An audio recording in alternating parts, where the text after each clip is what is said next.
ആകാശവാണി. നമസ്കാരം. പ്രാദേശിക വാർത്തകൾ വായിക്കുന്നത് ഗോപകുമാർ.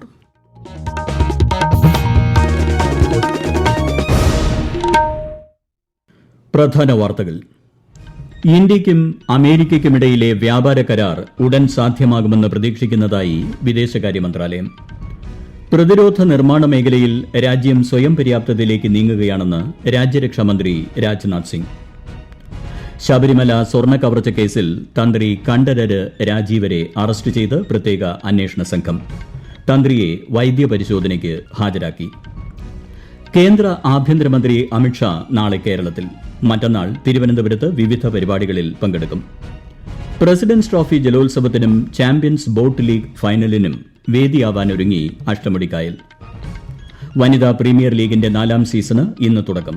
ആദ്യ മത്സരത്തിൽ റോയൽ ചലഞ്ചേഴ്സ് ബംഗളൂരു മുംബൈ ഇന്ത്യൻസുമായി ഏറ്റുമുട്ടും.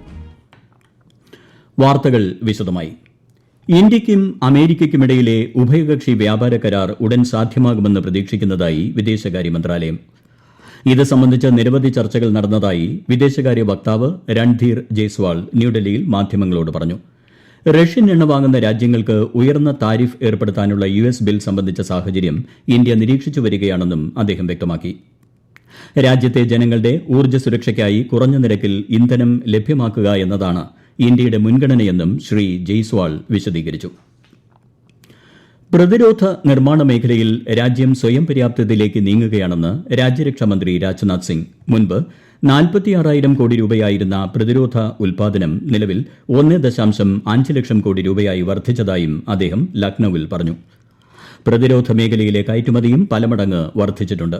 പ്രതിരോധ കയറ്റുമതി 25,000 കോടിയിൽ നിന്ന് 50,000 കോടി രൂപയായി 2030 ഉയരുമെന്നും ശ്രീ രാജ്നാഥ് സിംഗ് വ്യക്തമാക്കി. ശബരിമല സ്വർണ്ണ കവർച്ച കേസിൽ പ്രത്യേക അന്വേഷണ സംഘം തന്ത്രി കണ്ഠരര് രാജീവരെ അറസ്റ്റ് ചെയ്തു. തിരുവനന്തപുരത്തെ SIT ഓഫീസിൽ നടന്ന ചോദ്യം ചെയ്യലിന് പിന്നാലെയാണ് അറസ്റ്റ്. ഉണ്ണികൃഷ്ണൻ പോറ്റിയുടെ മൊഴിയെ തുടർന്നാണ് തന്ത്രിയെ SIT കസ്റ്റഡിയിൽ എടുത്തത്. വൈദ്യപരിശോധനയ്ക്കായി അല്പസമയം മുൻപ് തന്ത്രിയെ തിരുവനന്തപുരം ജനറൽ ആശുപത്രിയിൽ എത്തിച്ചു. ഇന്ന് തന്നെ കൊല്ലം വിജിലൻസ് കോടതിയിൽ ഹാജരാക്കുമെന്നാണ് ലഭ്യമാകുന്ന വിവരം. SIT ഹൈക്കോടതിയുടെ മേൽനോട്ടത്തിൽ സ്വതന്ത്രമായാണ് പ്രവർത്തിക്കുന്നതെന്നും ആരുടെയും സമ്മർദ്ദം SITക്ക് മേൽ ഇല്ല എന്നും DGP റവാഡ ചന്ദ്രശേഖർ പ്രതികരിച്ചു. അന്വേഷണം ശരിയായ ദിശയിലാണ് എന്ന് കോടതി തന്നെ വ്യക്തമാക്കിയതാണെന്ന് ദേവസ്വം മന്ത്രി VN വാസവൻ കോട്ടയത്ത് മാധ്യമങ്ങളോട് പറഞ്ഞു.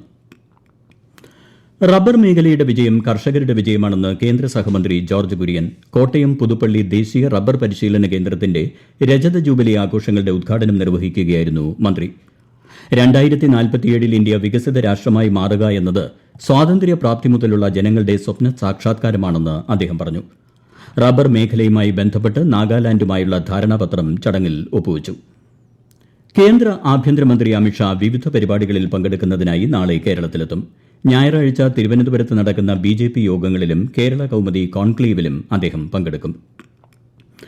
മികച്ച ജനപങ്കാളിത്തത്തോടെ തിരുവനന്തപുരത്ത് നിയമസഭാ പുസ്തകോത്സവം തുടരുന്നു. പുസ്തകോത്സവത്തോടനുബന്ധിച്ചുള്ള ബുക്ക് ഫോർ ടോക്കിൽ പ്രശസ്ത എഴുത്തുകാരി തസ്ലീമ നസ്രീൻ ഇന്ന് സംസാരിച്ചു. വൈകിട്ട് നിയമസഭാ സമുച്ചയത്തിൽ വിവിധ കലാപരിപാടികളും അരങ്ങേറും. കൂടുതൽ വിവരങ്ങളുമായി ആകാശവാണി ലേഖകൻ സ്മിതി M. പള്ളുരുത്തി. നിയമസഭാ പുസ്തകോത്സവം സന്ദർശിക്കാൻ ഇന്ന് രാവിലെ മുതൽ വിവിധ സ്കൂളുകളിൽ നിന്നുള്ള വിദ്യാർത്ഥികളുടെ തിരക്കായിരുന്നു. വിദ്യാർത്ഥികൾക്കായുള്ള മാജിക് ഷോ, പപ്പറ്റ് ഷോ, വിദ്യാർത്ഥികളുടെ കലാപരിപാടികൾ, കോളേജ് വിദ്യാർത്ഥികൾക്കായുള്ള ക്വിസ് മത്സരം എന്നിവയും ഇവിടെ നടന്നു. വൈകിട്ട് R. ശങ്കരനാരായണൻ തമ്പി ഹാളിൽ മെഗാ ഷോ അരങ്ങേറും. നിയമസഭാ മ്യൂസിയത്തിന് മുമ്പിൽ തുടരുന്ന തെയ്യം അവതരണത്തിന്റെ ഭാഗമായി അല്പസമയത്തിനകം പടവീരൻ തെയ്യമാവും എത്തുക. കേരള ഹൈക്കോടതി ചീഫ് ജസ്റ്റിസ് നിതിൻ ജാംദാർ നാളെ വിരമിക്കും. ജസ്റ്റിസ് സൗമിൻ സെൻ ആണ് കേരള ഹൈക്കോടതിയുടെ പുതിയ ചീഫ് ജസ്റ്റിസ്. ഈ വാർത്തകൾ ആകാശവാണിയിൽ നിന്ന്. ആകാശവാണി വാർത്തകളും വാർത്താ അധിഷ്ഠിത പരിപാടികളും all India radio news Thiruvananthapuram YouTube ചാനലിലും all India radio news Thiruvananthapuram Facebook പേജിലും AIR ന്യൂസ് _തിരുവനന്തപുരം ഇൻസ്റ്റഗ്രാം അക്കൌണ്ടിലും @AIR ന്യൂസ് _TVM X ഹാൻഡിലും ലഭ്യമാണ്. SIR കരട് പട്ടികയിൽ ഉൾപ്പെട്ടില്ലെന്ന് കരുതി അർഹരായ ഒരാൾ പോലും അന്തിമ വോട്ടർ പട്ടികയിൽ നിന്ന് പുറത്താകില്ലെന്ന് റവന്യൂ സെക്രട്ടറിയും വോട്ടർ പട്ടിക നിരീക്ഷകനുമായ MG രാജമാണിക്യം. വോട്ടർ പട്ടിക പരിഷ്കരണവുമായി ബന്ധപ്പെട്ട് കണ്ണൂർ ജില്ലയിലെ രാഷ്ട്രീയ പാർട്ടി പ്രതിനിധികളുമായി നടത്തിയ ചർച്ചയിലാണ് അദ്ദേഹം ഇക്കാര്യം വ്യക്തമാക്കിയത്. തീവ്ര വോട്ടർ പട്ടിക പരിഷ്കരണം സംബന്ധിച്ച ജനങ്ങളുടെ ആശങ്കകൾ അടിസ്ഥാനരഹിതമാണെന്നും അദ്ദേഹം പറഞ്ഞു. ഹിയറിംഗിൽ മതിയായ രേഖകൾ ഹാജരാക്കുന്നവരെ വോട്ടർ പട്ടികയിൽ ഉൾപ്പെടുത്തുമെന്നും അദ്ദേഹം വ്യക്തമാക്കി. മകരവിളക്കിന് ദിവസങ്ങൾ മാത്രം ശേഷിക്കെ ഭക്തജനത്തിരക്കിൽ ശബരിമല സന്നിധാനം. പമ്പ മുതൽ മണിക്കൂറുകൾ നീണ്ട കാത്തുനിൽപ്പിന് ശേഷമാണ് തീർത്ഥാടകർക്ക് ദർശനം ലഭിക്കുന്നത്. പോലീസിന്റെ 6ാം ബാച്ച് ശബരിമലയിൽ ഇന്ന് ചുമതല ഏറ്റെടുത്തു. പ്രസിഡന്റ്സ് ട്രോഫി ജലോത്സവവും ചാമ്പ്യൻസ് ബോട്ട് ലീഗ് ഫൈനൽ മത്സരവും നാളെ കൊല്ലം അഷ്ടമുടിക്കായലിൽ നടക്കും. മന്ത്രി KN ബാലഗോപാൽ ജലോത്സവം ഉദ്ഘാടനം ചെയ്യും. കൂടുതൽ വിവരങ്ങളുമായി ആകാശവാണി കൊല്ലം ജില്ലാ പ്രതിനിധി നീരജ് ലാൽ. കേരളം കാത്തിരിക്കുന്ന ജലമാമാങ്കത്തിന് ഇനി മണിക്കൂറുകൾ മാത്രം. കൊല്ലം KSRTC ഡിപ്പോയ്ക്ക് സമീപം അഷ്ടമുടിക്കായലിലാണ് മത്സരങ്ങൾ. നാളെ ഉച്ചയ്ക്ക് 2-ന് ആരംഭിച്ച് 5 മണിയോടെ അവസാനിക്കുന്ന രീതിയിലാണ് ജലോത്സവം ക്രമീകരിച്ചിരിക്കുന്നത്. ആലപ്പുഴ പുന്നമടക്കായലിൽ നടന്ന നെഹ്റു ട്രോഫി ജലോത്സവത്തിൽ യോഗ്യത നേടിയ 9 ചുണ്ടൻ വള്ളങ്ങളാണ് ചാമ്പ്യൻസ് ബോട്ട് ലീഗിൽ മത്സരരംഗത്തുള്ളത്. നിലവിലെ പോയിന്റ് പട്ടികയിൽ 99 പോയിന്റ് നേടിയ കൈനകരി വില്ലേജ് ബോട്ട് ക്ലബിന്റെ വിയപുരം ചുണ്ടനാണ് 1ാം സ്ഥാനത്ത്. CBLലെ ഓവറാൾ ചാമ്പ്യനാകുന്ന ചുണ്ടന് 25 ലക്ഷം രൂപയാണ് ലഭിക്കുക. അഷ്ടമുടി ജലോത്സവത്തിൽ ഒന്നാമതെത്തുന്ന ചുണ്ടന് രാഷ്ട്രപതി സമ്മാനിച്ച സ്വർണം പൊതിഞ്ഞ പ്രസിഡന്റ്സ് ട്രോഫിയും 5 ലക്ഷം രൂപയും സമ്മാനമായി ലഭിക്കും. ഇൻഫർമേഷൻ ആൻഡ് പബ്ലിക് റിലേഷൻ വകുപ്പിന്റെ ആഭിമുഖ്യത്തിൽ കേരളത്തിലെ പ്രശസ്ത വാദ്യ ബാൻഡായ അരകവ്യൂഹം മറ്റന്നാൾ വൈകുന്നേരം 6:30 തിരുവനന്തപുരം ടാഗോർ തിയേറ്ററിൽ താളവാദ്യ ഫ്യൂഷൻ സംഗീതം അവതരിപ്പിക്കും. കഥകളി സംഗീതവും കർണാടക സംഗീതവും കോർത്തിണക്കിയുള്ള സവിശേഷമായ സംഗീത ശൈലിയായിരിക്കും പ്രേക്ഷകർക്ക് മുന്നിൽ അവതരിപ്പിക്കുക. പരിപാടിയിലേക്കുള്ള പ്രവേശനം സൗജന്യമാണ്. കോഴിക്കോട് ജില്ലയിൽ ചെള്ളുപനി റിപ്പോർട്ട് ചെയ്യപ്പെടുന്ന സാഹചര്യത്തിൽ ആരോഗ്യവകുപ്പ് ബോധവൽക്കരണ പരിപാടികൾ തുടങ്ങി. കഴിഞ്ഞ വർഷം മാത്രം 50ഓളം പേർക്കാണ് ജില്ലയിൽ രോഗം റിപ്പോർട്ട് ചെയ്തത്. കൂടുതൽ വിവരങ്ങളുമായി ആകാശവാണി കോഴിക്കോട് ജില്ലാ പ്രതിനിധി നസീർ ബാബു. പുൽച്ചെടികൾ നിറഞ്ഞ പ്രദേശങ്ങളിൽ ജോലിക്ക് പോകുന്നവർക്ക് രോഗം ബാധിക്കാനുള്ള സാധ്യത കൂടുതലായതിനാൽ മുൻകരുതൽ സ്വീകരിക്കുകയും രോഗലക്ഷണങ്ങളുള്ളവർ അടുത്തുള്ള ആരോഗ്യ കേന്ദ്രത്തിൽ ചികിത്സ തേടുകയും വേണം. ഓറിയൻഷിയ സുസുക മുഷി എന്ന സൂക്ഷ്മജീവിയാണ് ചെള്ളുപനിക്ക് കാരണമാകുന്നത്. എലി, അണ്ണാൻ, മുയൽ, കീരി എന്നിവയുടെ തൊലിപ്പുറത്ത് കാണപ്പെടുന്ന ചിഗർ മൈറ്റുകൾ വഴിയാണ് മനുഷ്യരിലേക്ക് രോഗം പകരുന്നത്. രോഗാണുവാഹകരായ മൈറ്റുകൾ മനുഷ്യന്റെ ആവാസസ്ഥലങ്ങളിലേക്ക് ചേക്കേറുന്നതിനാൽ കാടുമായോ കൃഷിയുമായോ ബന്ധമില്ലാത്തവരിലും രോഗം സ്ഥിരീകരിക്കാൻ തുടങ്ങിയിട്ടുണ്ട്. കടിയേറ്റ് 10-12 ദിവസം കഴിയുമ്പോൾ ശക്തമായ പനി, തലവേദന, പേശീവേദന, കണ്ണ് ചുവക്കൽ എന്നീ ലക്ഷണങ്ങൾ കണ്ടു തുടങ്ങുന്നു.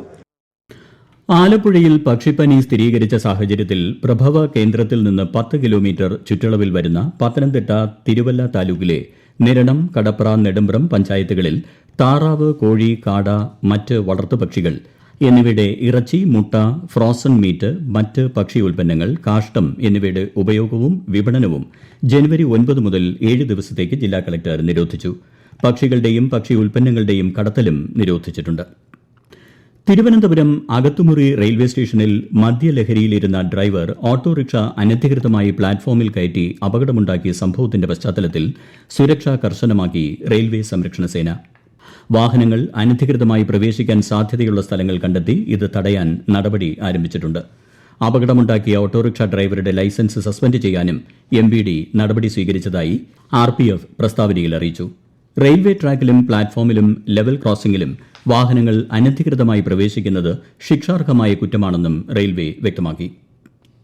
വനിതാ പ്രീമിയർ ലീഗിന്റെ 4ാം സീസണ് ഇന്ന് തുടക്കം. നവി മുംബൈ സ്റ്റേഡിയത്തിൽ ഇന്ന് രാത്രി 7:30 നടക്കുന്ന ആദ്യ മത്സരത്തിൽ റോയൽ ചലഞ്ചേഴ്സ് ബംഗളൂരു മുംബൈ ഇന്ത്യൻസുമായി ഏറ്റുമുട്ടും. രാജ്യത്ത് ആദ്യമായി അപൂർവ രോഗമായ പ്ലെക്സിഫോം ന്യൂറോ ഫൈബ്രോമാറ്റോസിസ് രോഗികൾക്ക് സൗജന്യ ചികിത്സ ലഭ്യമാക്കി കേരളം.